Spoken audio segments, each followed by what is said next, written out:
The three major questions to be answered in the context of a judicial approach to the corona scandal are: 1. Is there a corona pandemic, or is there only a PCR test pandemic? Specifically, does a positive PCR test result mean that the person tested is infected with COVID-19, or does it mean absolutely nothing?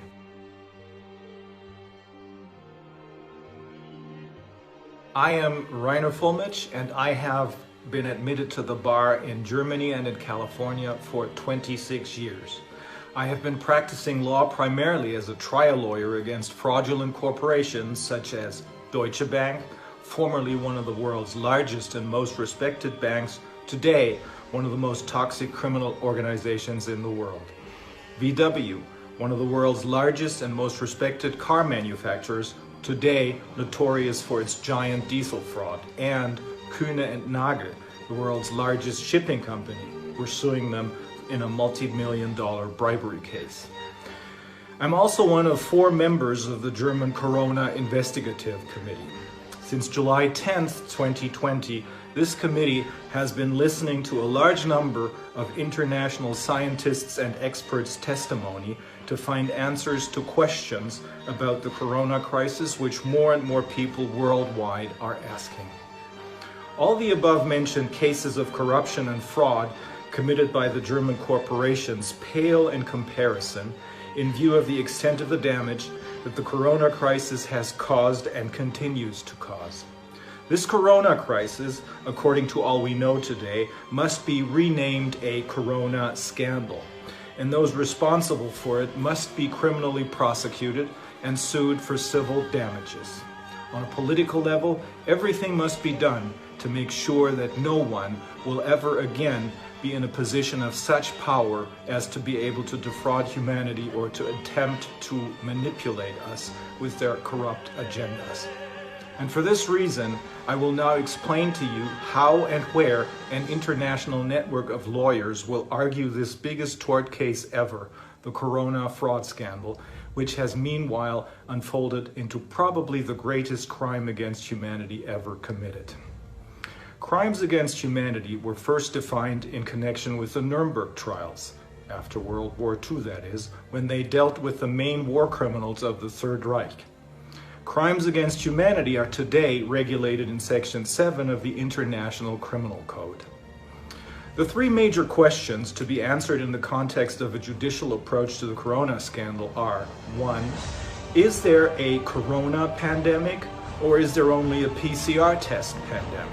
Specifically, does a positive PCR test result mean that the person tested is infected with COVID-19, or does it mean absolutely nothing in connection with the COVID-19 infection? 2. Do the so-called anti-corona measures, such as the lockdown, mandatory face masks, social distancing, and quarantine regulations, serve to protect the world's population from corona? Or do these measures serve only to make people panic so that they believe, without asking any questions, that their lives are in danger, so that in the end, the pharmaceutical and tech industries can generate huge profits from the sale of PCR tests, antigen and antibody tests, and vaccines, as well as the harvesting of our genetic fingerprints? And 3, is it true that the German government was massively lobbied, more so than any other country, by the chief protagonists of this so-called corona pandemic, Mr. Drosten, virologist at Charité Hospital in Berlin, Mr. Wheeler, veterinarian and head of the German equivalent of the CDC, the RKI, and Mr. Tedros, head of the World Health Organization, or WHO, because of Germany is known as a particularly disciplined country and was therefore to become a role model for the rest of the world for its strict and, of course, successful adherence to the corona measures.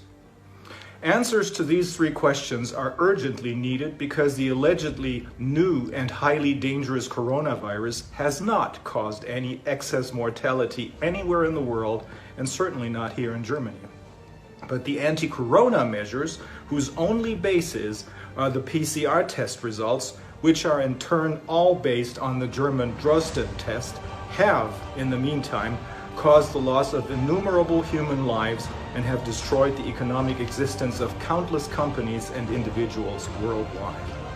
In Australia, for example, people are thrown into prison if they do not wear a mask or do not wear it properly as deemed by the authorities. In the Philippines, people who do not wear a mask or do not wear it properly in this sense are getting shot in the head.